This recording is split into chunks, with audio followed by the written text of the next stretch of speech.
السلام علیکم جی۔ عام طور پر یہ دیکھا گیا ہے کہ حق بات مطلب ریئلٹی یا ٹروتھ بیان کرنا بہت زیادہ مشکل ہوتا ہے، اور اگر کوئی شخص یہ کر دے تو کافی زیادہ لوگ اس سے ناراض ہو جاتے ہیں، کیونکہ اب سچ کوئی سننا ہی نہیں چاہتا، کیونکہ سچ تھوڑا کڑوا ہوتا ہے۔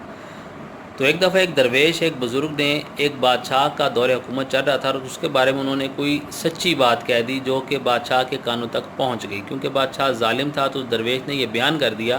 کہ جو وقت کا بادشاہ ہے بہت زیادہ ظالم ہے اور اپنی رعایا پہ بہت زیادہ ظلم کرتا ہے۔ یہ بات جب بادشاہ تک پہنچی تو اس نے اپنے وزیروں کو حکم دیا کہ اس درویش کو قید کر دو۔ وزیر حکم کے محتاج تھے، وہ گئے، درویش کو پکڑ لائے، درویش کو پکڑ کے زندان میں ڈال دیا گیا، قید کر دیا گیا۔ کچھ دنوں بعد جب وہ وزیر دوبارہ درویش کے پاس آئے اور ان سے کہا کہ آپ کو ہم نے کہا تھا کہ بادشاہ کے بارے میں ایسی بات مت کریں، لیکن آپ باز نہیں آئے، تو درویش نے کہا کہ یہ زندگی تو کچھ دن کی مہمان ہے، اور یہ قید بھی کچھ دن کی مہمان ہے، میں تو کچھ دن بعد ادھر سے آزاد ہو جاؤں گا، میرے لیے یہ قید و بند رہنا کوئی بڑی بات نہیں ہے، لیکن میں ہمیشہ سچ بولتا ہوں اور سچ بیان کرتا ہوں، اور میں نے وہی کیا، اور میں ہمیشہ یہی کرتا رہوں گا، میں کبھی جھوٹ نہیں بولوں گا۔ وزیروں نے یہی بات جا کے بادشاہ کو بتائی کہ وہ درویش تو بڑا پر امید ہے کہ وہ کچھ دن بعد اس قید سے نکل جائے گا اور وہ آزاد پھرے گا، لیکن ہمیشہ بولے گا سچ۔ بادشاہ کو اور زیادہ غصہ آیا، اور بادشاہ نے ایک بڑا سا اونچا سا کہکا لگا کر اپنے وزیروں کو کہا کہ اس درویش کو جا کر کہہ دو کہ اب صرف اور صرف موت ہی اسے اس قید خانے سے نکال سکتی، اور کوئی چیز اسے نہیں نکال سکتی۔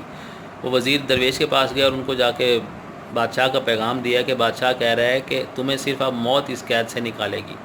تو درویش نے کہا کہ وہ بالکل ٹھیک کہہ رہا ہے کہ مجھے صرف موت اس قید سے نکالے گی، لیکن اسے جا کے بتا دینا کہ اس کو بھی صرف موت ہی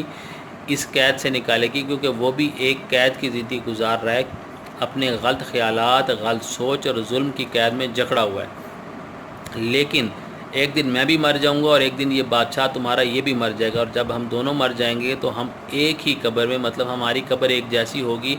ہم دونوں کو کیڑے ہی کھائیں گے، اور لیکن مجھے شاید اللہ تعالیٰ کی ذات معاف کر دے، لیکن یہ جو ظلم کر رہا ہے اپنی رعایا کے اوپر، اسے اللہ تعالیٰ کی ذات کبھی معاف نہیں کرے گی، اور اس کے لیے